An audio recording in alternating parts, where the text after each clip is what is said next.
To have the resort, you got to have the restaurants. You got to have all those offerings besides the casino. I'm no more important than, any other aspect of the business. You got to have, the beautiful golf course and the pool. That's what makes it stand out as a resort, to have all those offerings, because it keeps guests there, it keeps them happy and everything.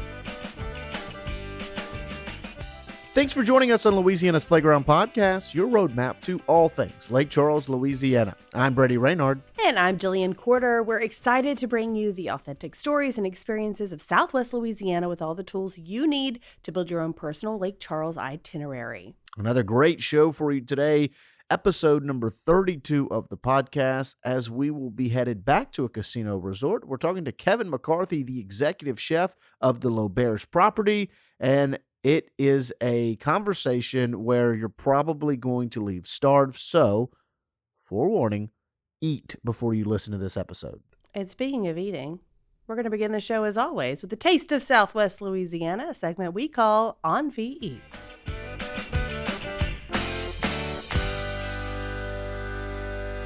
And you know the drill by now. Envy Eats is the part of the show where we go to a local restaurant and give you the lowdown of what they're serving and kind of give you our experience there at the restaurant.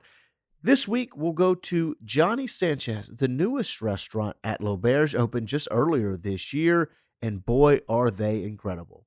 It's beautiful, first of all. The property itself, the restaurant, it really brings you into a whole experience.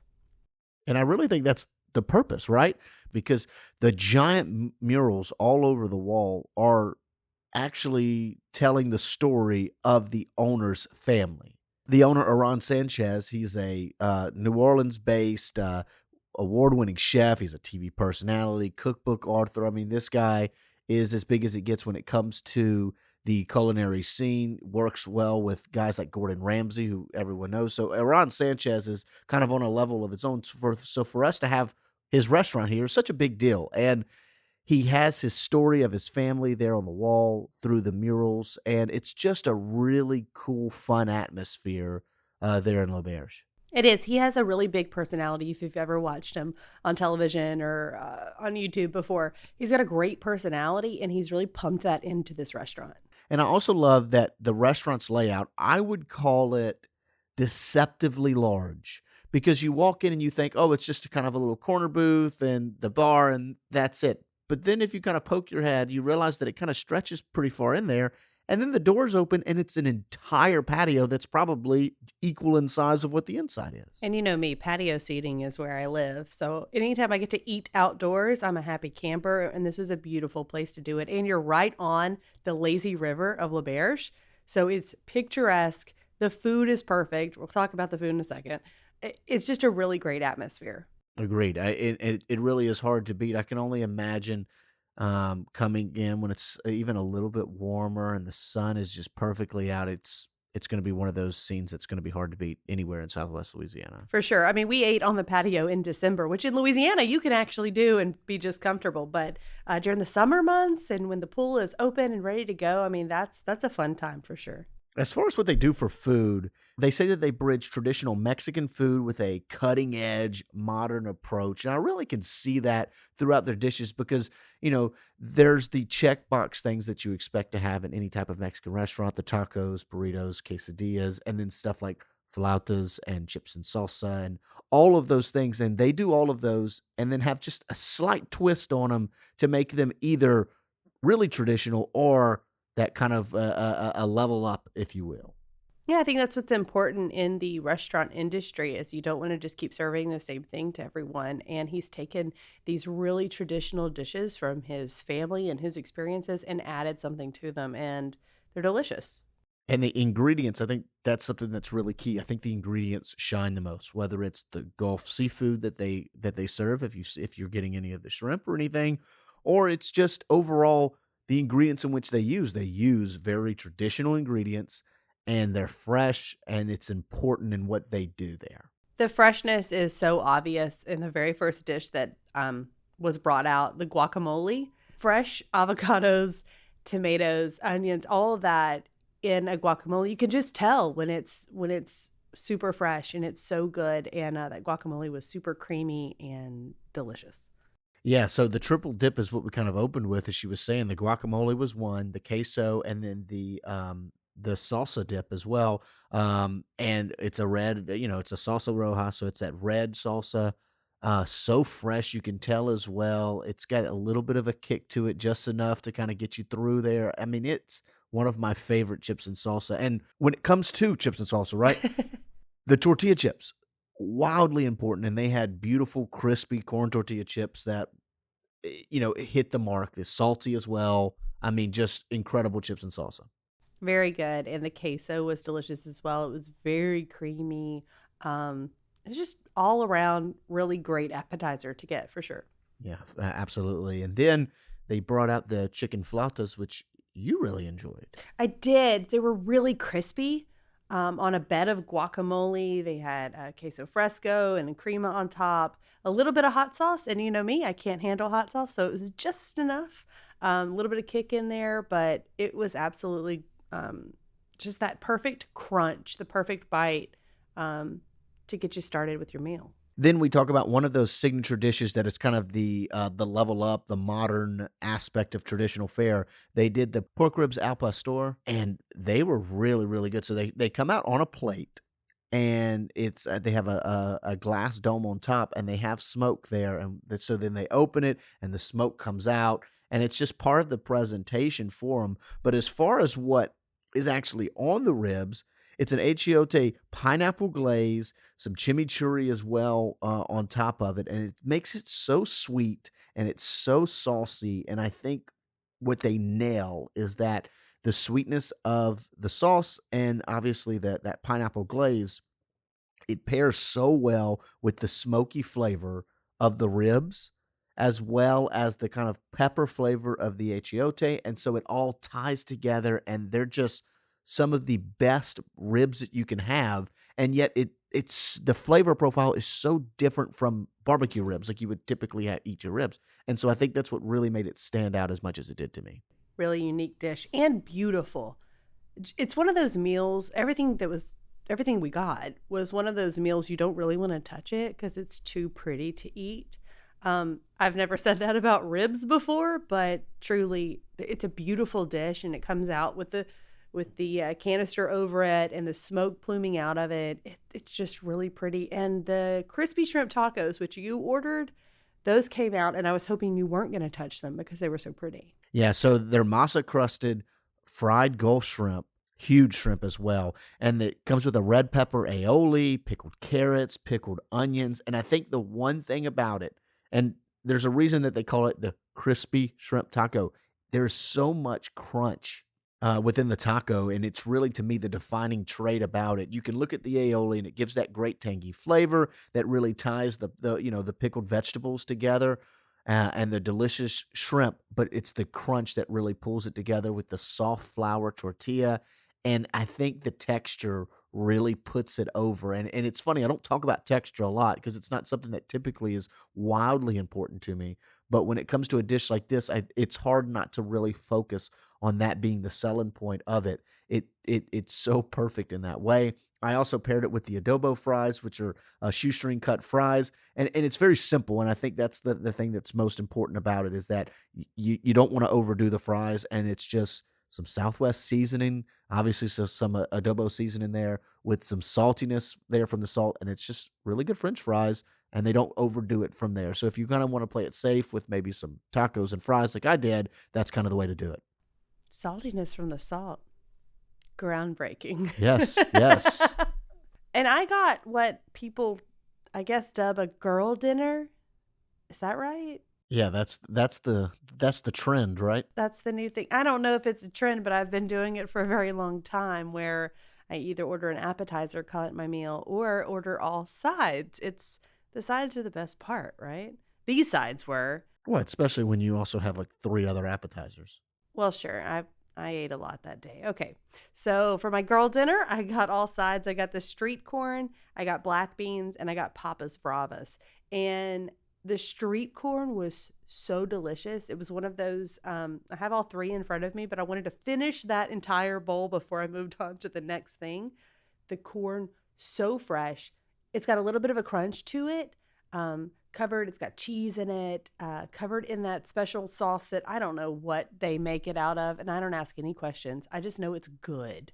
I just know it tastes delicious. And I think it's worth noting, too, that it does come in a bowl, because typical street corn, they take a corn on the cob and they make it all on there. But this one is cut off and into a bowl, too. So you don't have to worry about being super messy if you end up ordering it. Yeah, eating corn on the cob is never the most graceful thing to do. So they help you out a little bit there. But it's absolutely delicious. It's got a perfect kind of salty yet savory flavor to it. I could eat that all day. I really could. I finished that bowl. I moved on to the next. I ate some black beans. I know black beans seem okay. They're black beans. What of it? But they're really good. They're creamy, very creamy. I've never gotten a black bean like that. And a little else. Cheesy as well. Yeah, they've got some cheese sprinkled on top. Really creamy black beans. I've never had anything like them before. And the Papas Bravas. So these are cubed, like diced potatoes. Perfect seasoning, a little bit of a hot sauce splashed on top. Really, really delicious. Maybe my new comfort food are diced potatoes. Potatoes in any form are my comfort food. We know this, but these are delicious. That's like 3 consecutive meals here on the show that you've gotten potatoes. Is this a defining way to have potatoes now? Yeah, every week it changes. Whatever. Waffle fries, and then it was another type of fries, and now it's Papa Bravas. Yeah. Like I said, I admitted this from the very beginning. Whatever form of potatoes in front of me is the best one I've ever had. And it keeps, so whoever we go to next week, they're going to have to live up to this. I'm just saying.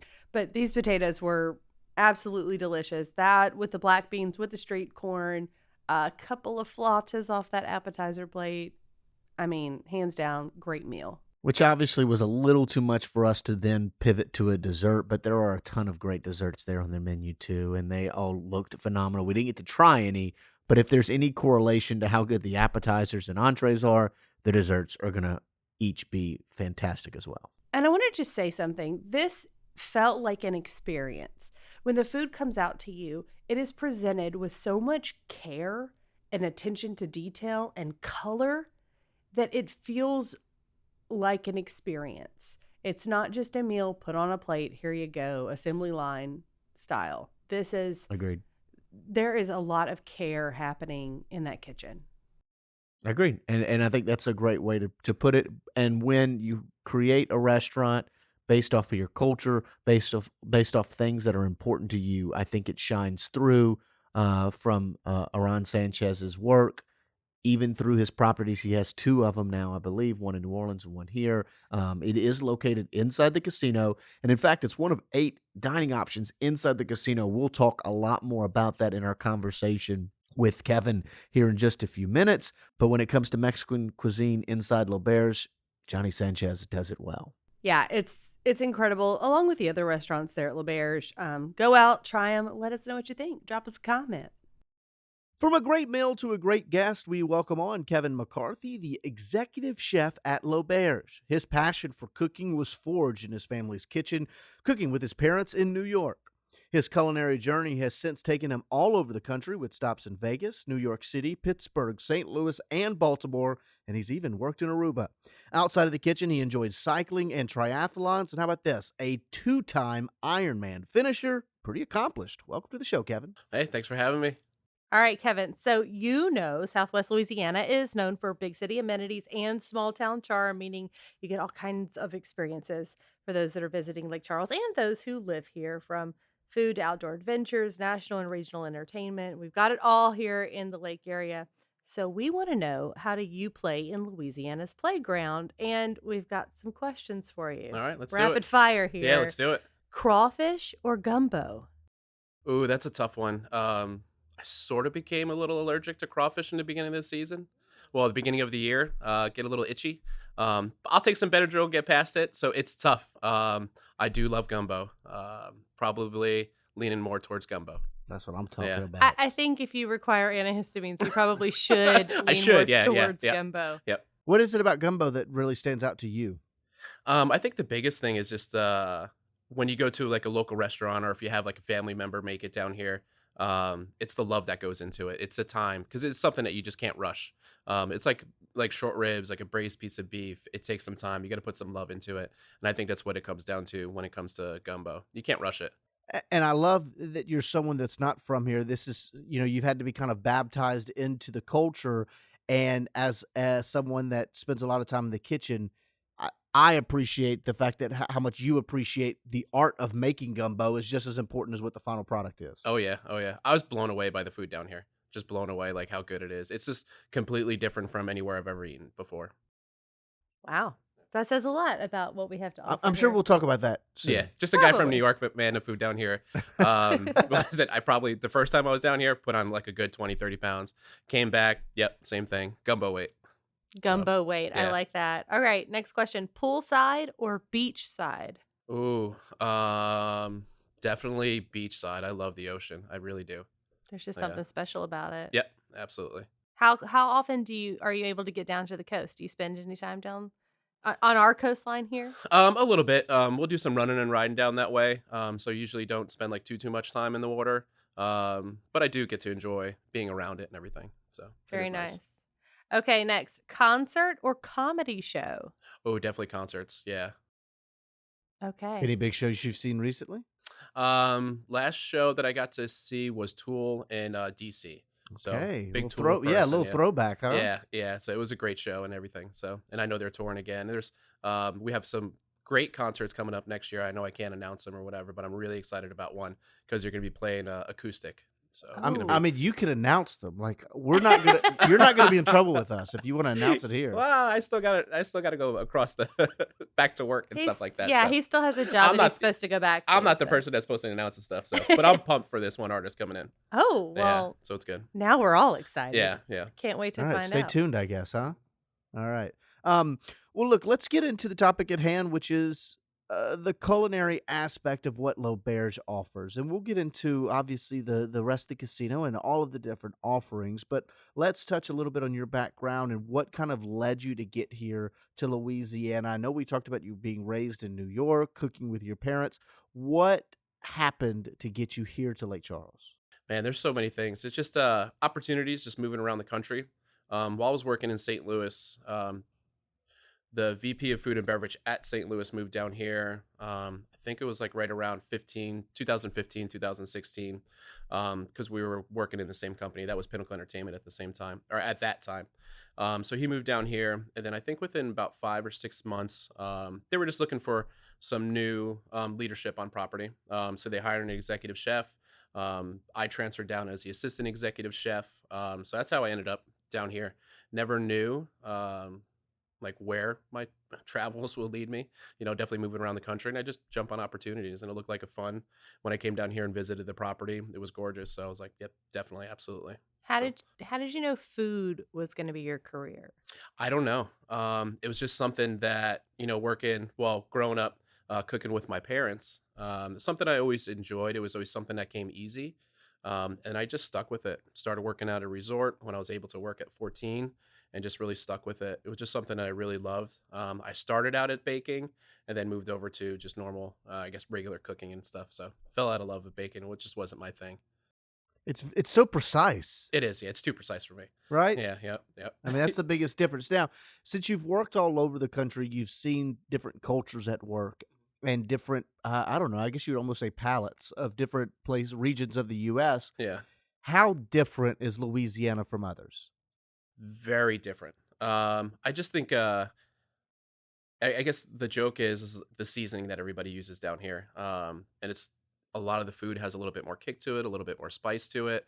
And I've always enjoyed that. So they always think that like people from the north have like a bland, like palate, which I guess could be somewhat true. Do you like a little bit more heat down here? It's good. But it's just very, very different. If I'm not mistaken, once you moved here to Lake Charles, you then took a job elsewhere and you've come back since. That's correct. Yeah. Yeah. So I left for about 3.5 years. I opened up a Guinness Open Gate Brewery up in Baltimore City and then worked at a couple of horse tracks in Queens, New York. And I was excited to get back into a big city at first. And then I was like, something, big cities are sort of overrated. It was nice that there was a little bit more diversity just with restaurant wise, but I really missed just the culture, the people down here, and then the food, red beans and rice. Man, you just can't get the same sausage up there. So that was like the biggest thing. So the food was like, man, I just miss like Lake Charles. There's no bigger ambassador for someone to not be from here, move here, enjoy it, leave, and say, "All right, I got to come back." Yeah, yep. So that VP of Food and Beverage called me back on I forgot what it was. I think it was like right around July, and he goes, "Well, executive chef's leaving. What do you think about coming back?" I was like, "Yes, absolutely." He's No like, "Well, questions asked. yeah." He's like, "Well, you got to do a couple interviews." I was like, "All right, let's get it set up. I'm ready. I'm ready." So That's great. I think that says a lot about our little, what a lot of people see is like a little small town, like you said, mhm. but we've got so much to offer here. You do. It's it's a beautiful town, a lot of friendly people. And then the first time I was here, and then even coming back, they just walk you like you're just family all of a sudden. They interrogate you a little bit, see how you are, and everything like that.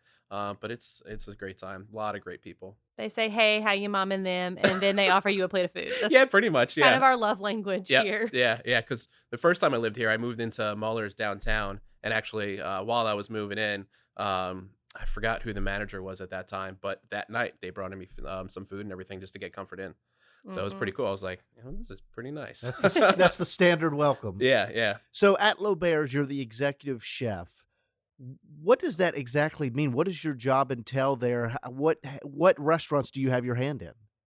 Pretty much all of them, but we have have great leadership on property. So you got like Chef Lyle, who runs the sports book, Chef Brock, who's doing Johnny Sanchez and the steakhouse, and then Chef Charles, who does banquets, and what is it, Dragos, and there's some another Asia chef in Asia, Joku. So they make my job very easy. They're very talented. They're always bringing in great ideas. They're always, really working with the team and challenging the team and training them and everything.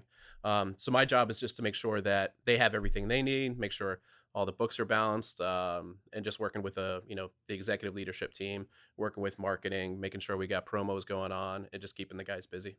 So You mentioned Chef Lyle, and you guys have represented Lake Charles nationally mhm. on a few occasions. Tell us about that. So that restaurant takeover is pretty cool because it gives a good experience for one Chef Lyle to bring his experience to work with another chef, and then also offer that food that we have down here, to another audience. Because I know he did Nashville, he did Dallas, he did Houston.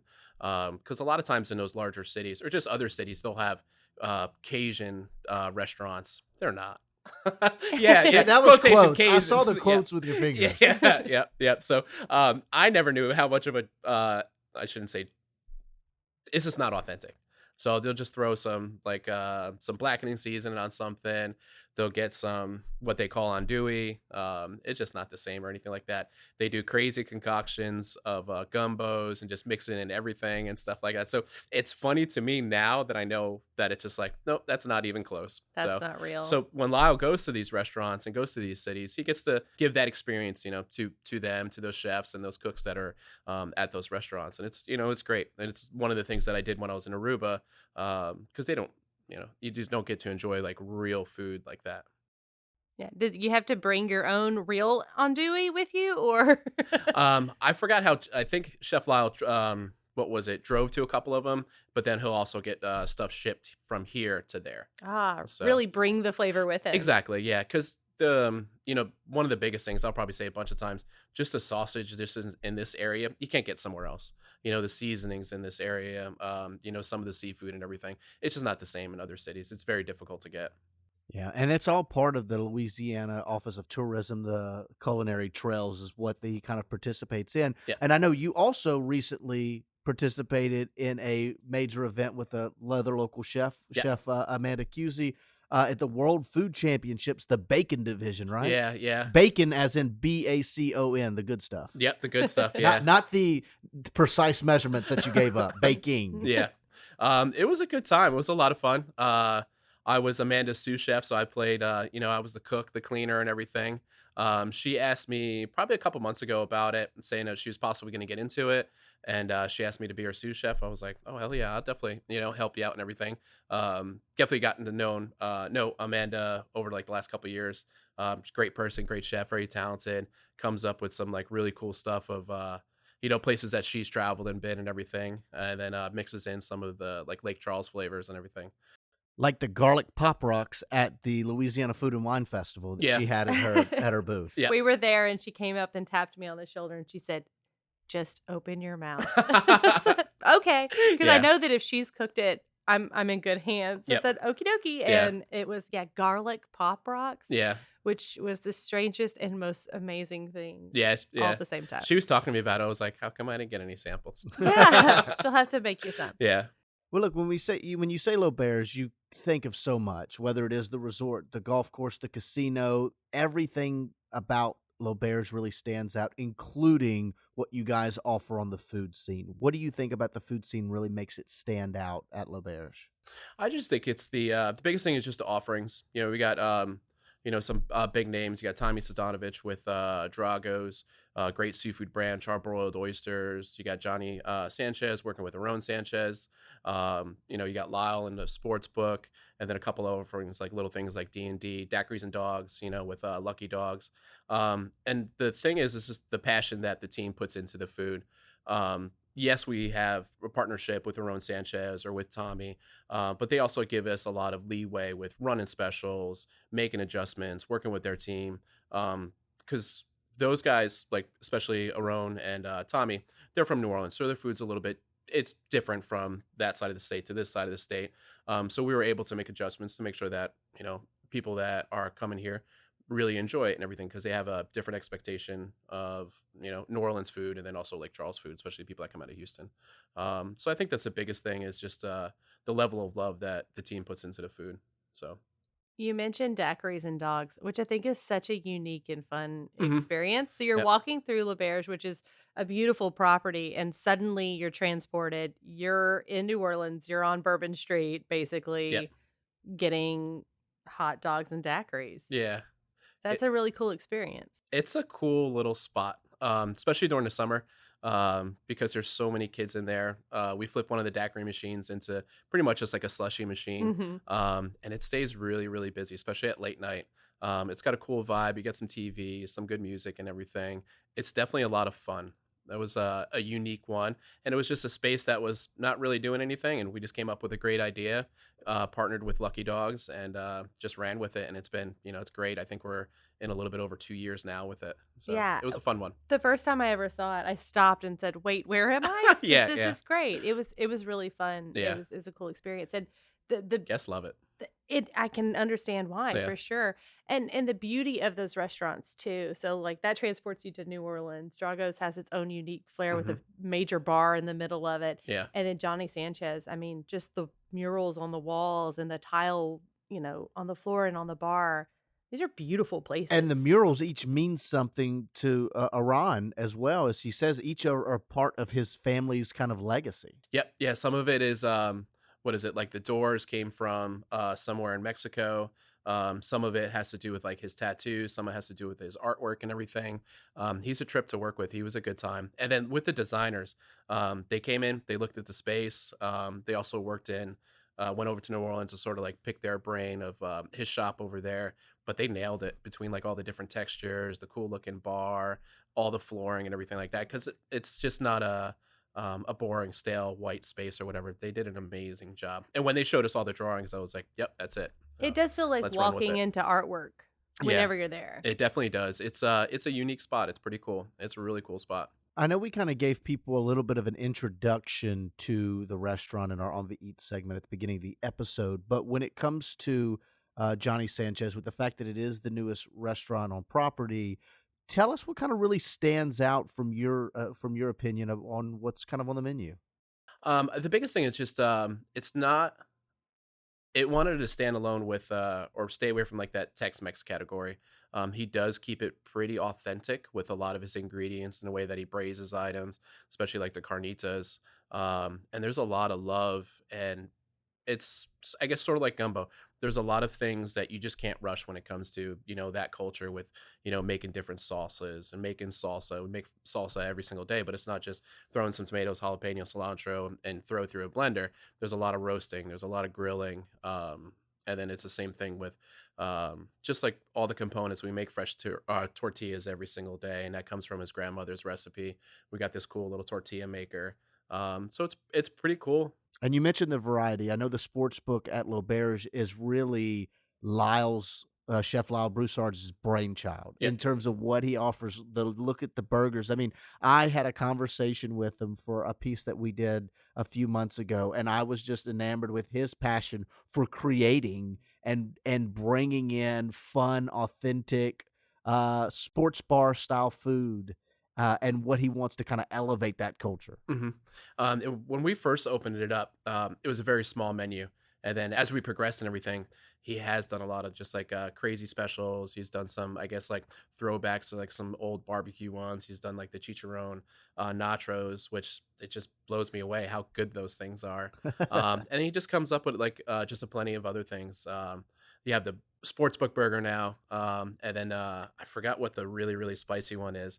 That thing will light your lips on fire for a couple hours. I've had numerous people tell me that they've got it, just kind of puffing their chest out. Oh, they're fine, and they Yeah. leave like, my goodness, that was a spicy burger. Yeah, it sits there. But and it all is based on the thought pattern, at least what Lyle was telling me, of when you go to a restaurant and you don't know what to get, Mhm. you typically order the burger. Yeah. And he said, I want to make sure that if someone does that, they remember this burger. Yeah. And so you do, especially if you leave thinking, man, this burger was kind of hot. Yeah, and just the big ass wings. The wings are delicious and all the flavors, and they're always messing around with like different unique flavors and stuff. So spicy garlic, I know it's a simple one, probably one of my top ones that I really enjoy. So And of course, the sports book has its own feel to it as well. It's kind of, again, you're transported whenever you walk in. yeah, and I mean I don't think there's a better spot for like an LSU game, Saints game, when the Astros. There's just a cool vibe and energy. It's a great space. My office is actually above that space. So when something's crazy's going on and there's like I mean, you can hear it. I'm a floor above that place and it gets loud. It's pretty cool. It's like, oh, gotta get downstairs. I gotta see what's going on. Somebody scored. Yeah, something big just happened and everything. So it's fun. Well, I bet you during the runs with Houston-led teams is probably a lot of fun to see, because we do have so many Houston travelers that come and they sit and they want to watch the Texans, they want to watch the Astros, the Rockets, what have you. When those teams are playing and they're good, which all are pretty good right now, all three teams, that ends up being a fun environment, I'm sure, even if you're not a fan of those teams. Yeah. Just to sit and spectate and want to get in that atmosphere. Yeah, exactly. It's nothing better. It's like I guess like a craps table that's on fire.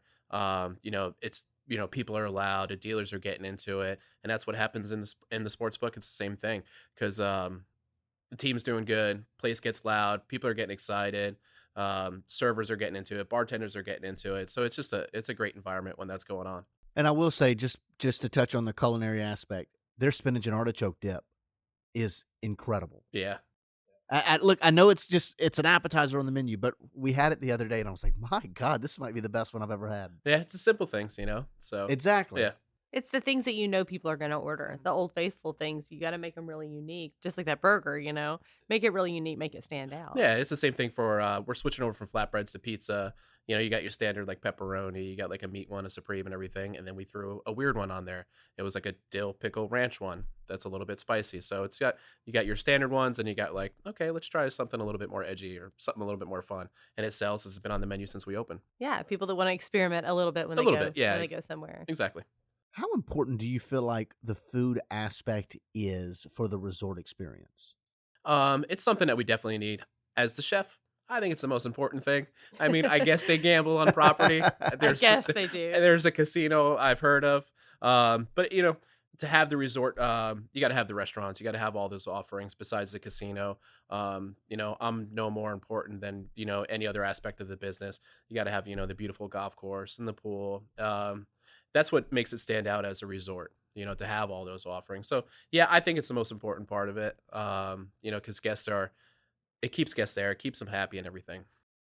Yeah, you don't have to leave to get anything. Like if you're coming and you're staying at L'Auberge, you've got it all right there on site. You've got everything you could possibly experience. The casino, the wonderful restaurants, the pool. Let's talk about that for just a second. Because Yeah. that, true resort feel, right? Mhm.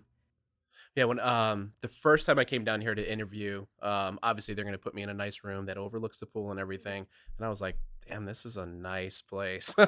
I was like, "Yeah, I think I want to move down here," and it just adds to it. It adds all the excitement. You got the lazy river, you got the big pool, you got the adult pool, cabanas, and everything. And when it's nice out and everything, it is a great place to really, really enjoy yourself.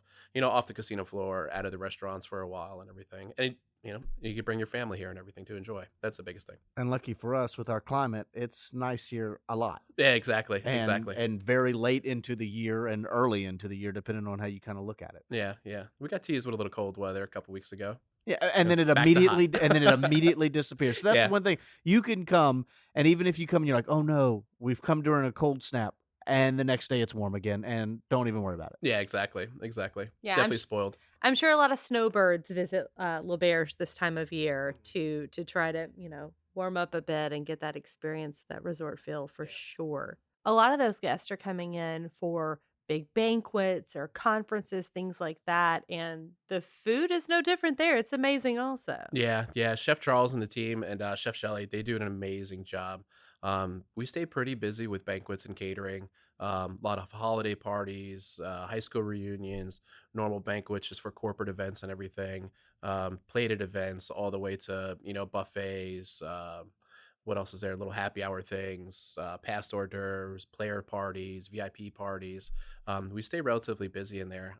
Definitely a great place to book an event. And they put a lot of it's like every other chef on property. They put a lot of love and passion into their food, and they love what they do, and that's what we do. No, I know a lot of people, when they think a corporate event or, lunch and something like that, they might think, oh, rubber chicken on a plate Hmm. and, the standard fare. But they put so much care and attention into that. Even the desserts Hmm. too. I was there for a luncheon a couple months ago, and they had all these individually served little desserts on a beautiful display, and it just shows how much attention to detail there is. Yeah. And I didn't even mention our pastry department, our bakery and everything. There's majority of our desserts we make on property. We have modern pantry. So you can come in and get some ginormous cookies. Definitely the oatmeal one. They got a peanut butter, chocolate chip, and they make some other flavors. Brownies, dessert bars. They're delicious. And then, that entire team also does all the banquet and catering for all the events. So we make like little petit fours, little shooters, and make a ton of different desserts. So it's good. It's a hard kitchen to walk out of, just like not just snacking a little bit on a couple things and stuff. So I think that would be my biggest challenge Mhm, if I were a chef, that I wouldn't just be eating constantly. yeah. Well, that's when you then have to take up Ironman competitions and triathlons. Yeah, you gotta Try to work burn that burn it off. off. Yeah, yeah. So if you ask other people on property, what does Kevin do? He walks around and just eats a lot. I was like, it's tasting, making sure quality control. That's Quality it, quality control. control. And I Yep. think we'd be remiss before we let you go not to highlight the steakhouse. Obviously, we talk about the very unique aspects of what y'all offer, but that high-end dining of what you want, the really nice cut of meat, the steak, Ember does that and more.